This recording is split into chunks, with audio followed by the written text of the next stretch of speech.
Hola chicos y chicas.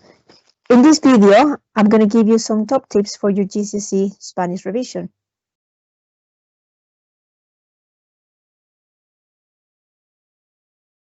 We're going to start with the reading first. Right, for the reading, I would say the most important is to do some past papers. You can find your past papers in the AQA website. You've got some of them in your Microsoft Teams. And also, please don't forget you've got your revision workbook, that purple book. You've got lots of revision practice and lots of exercises, and your answers are at the back, so you can always check how you've done. It is important to learn your vocabulary. I would recommend you to use Vocab Express. You can use Memrise, or you can use Quizlet, so you can create your own sets and try to remember the flashcards. Also, be confident with your question words, because you have to do the section in Spanish and the questions are in Spanish, so it's really important that you understand what they are asking you so you can find the right information in the text. Even though this exam is not about writing and grammar, you still have to do a bit of writing. So learning your endings and your tenses, it is also important. And remember, you've got these exercises where you need to decide whether the statement is in the past, in the future, or in the present. Please do not take for granted any basic expressions that you have learned in Year 7. So greetings, alphabet, numbers, all those, even though we learned them a long time ago, they still come up somehow in some of the papers. So please just keep an eye on them. And yeah, remember that those little words such as frequency words, connectives, quantifiers, they can change the meaning of some sentences. So sometimes you lose marks if you don't put them. So they want to have the specific information for that. So please do not ignore them either. Right, so next skill, we're going to speak about the listening. So overall, it's pretty much the same as the reading, really. So you really need to do some past papers. You need your vocabulary.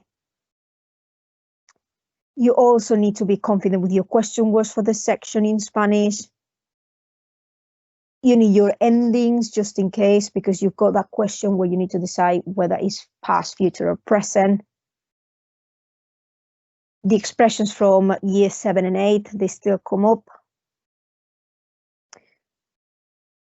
You still need those frequency, connectives, quantifier words that can change the meaning of some sentences.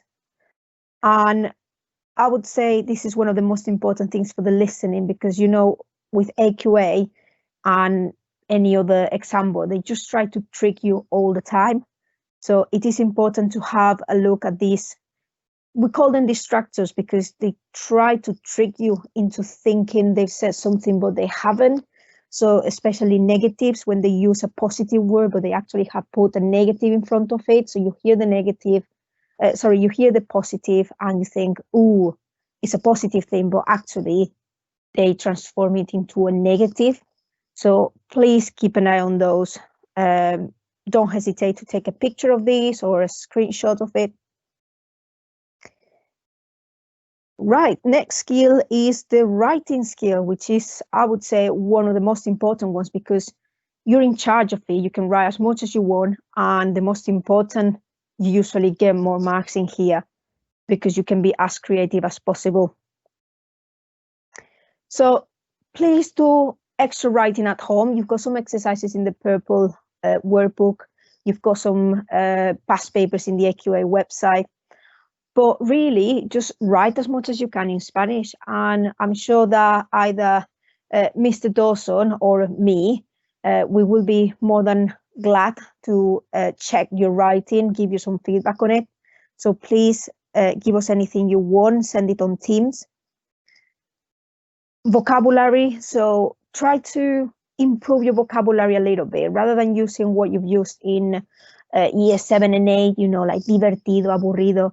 try to improve and try to use new structures from GCSE, those higher structures that we teach you. You definitely need past, present and future for this, at least for a 5. The more tenses you use, the more marks you get. So to get to a grade 9, you need to use, for example, the preterite, but you need to use also the imperfect tense, the 2 futures, the near future and the I will. So please try to use those, practice those. Practice translations at home. Get a text in Spanish, a piece of news, translate it into English, or other way around, do it the other way around. Songs, get the lyrics of some songs, try to put them in Spanish, in English. It is really good, and using real resources is always helpful and a bonus, because you're learning new vocabulary that other people don't really get in the textbook, so you can be more creative and more original in comparison to other students, so it makes you stand out. Yeah, so get out of your comfort zone, really, that's what I would suggest. Also, if you're struggling to remember the endings or, just little words, you can always attempt to learn some set phrases that you can reuse in different contexts. So if you're learning, for example, a trip in the past to the cinema, you can use that during the holidays, you can use that for free time, you can do that for what you do with your friends yesterday. So you can just kind of reuse it again and again, and you're still talking in the past. So one of the things we need to consider is what makes a good writing successful. How can you get the top marks with writing? So for a grade 5, you really need to think about including some connectives. You need opinions and reasons. You need a variety of structures. You need some kind of linking words to extend the sentences, like giving reasons why. Try to use interesting vocabulary. So that means don't repeat yourself. Don't go for aburrido and divertido. Try to use something else. We've got plenty of opinions in Spanish. And you need the 3 tenses, present, past, and future, as I mentioned before. If you're going for a grade 8 or 9, you need to make your vocabulary more interesting. You need your tenses, and you need to add complex sentences and idioms such as es la bomba, meaning it's really, really cool, or es un rollo, it's very boring, or es pan comido, which means it's very easy. So some idiomatic expressions that make your writing more interesting.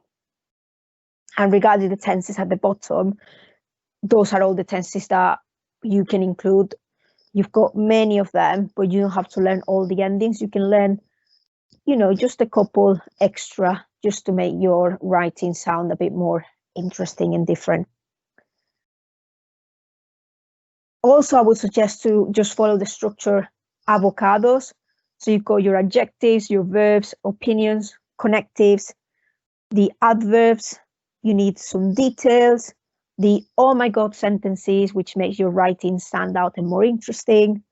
And you need some sequences so that you make your writing organized and it's got a clear structure. Finally, we've got our speaking skill. So for the speaking skill, it is exactly the same as the writing in terms of structures and what you need to revise for. But you need to practice your pronunciation and your fluency. So my best advice here is try to practice with a friend. I think is the most important, because you can learn a lot from each other. You can test each other. And also you can use a device such as your phone to record yourself. So you can just check how well you've done after. So I would recommend you to use your phone to record yourself. And even word reference is pretty good to listen how to pronounce some words, because it's got a little speaker, so you click on it and it tells you how to pronounce it. So yeah, practice as much as you can. Say it out loud rather than just getting a written piece of paper and memorize it. Just say it out loud so you can practice your pronunciation and increase your confidence.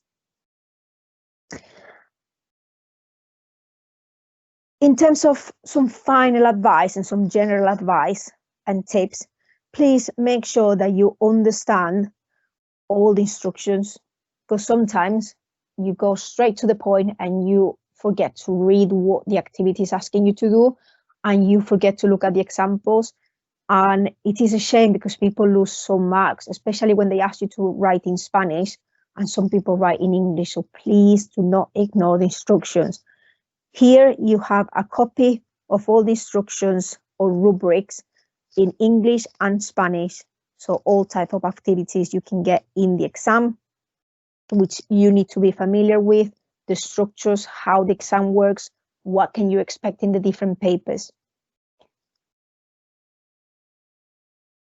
Practice with a friend. It's very important. You can learn a lot from each other. You can see someone else's techniques that might be very helpful for you. And it makes learning less boring. So have a go. And the last thing, be confident, be positive, and good luck. You've got this. If you revise, you've got plenty of time. You've got all the vocabulary, all the structures. So I think you've got this. And if you need any extra help, you know that you can count on me, and you've got Mr. Dawson. So please come and see us. Ask for revision resources if you're not sure about. Do your homework on Teams. You will be fine if you start revising now. Please do not leave it to the last minute, and ask for some help if you need some. Muchas gracias. Hasta luego.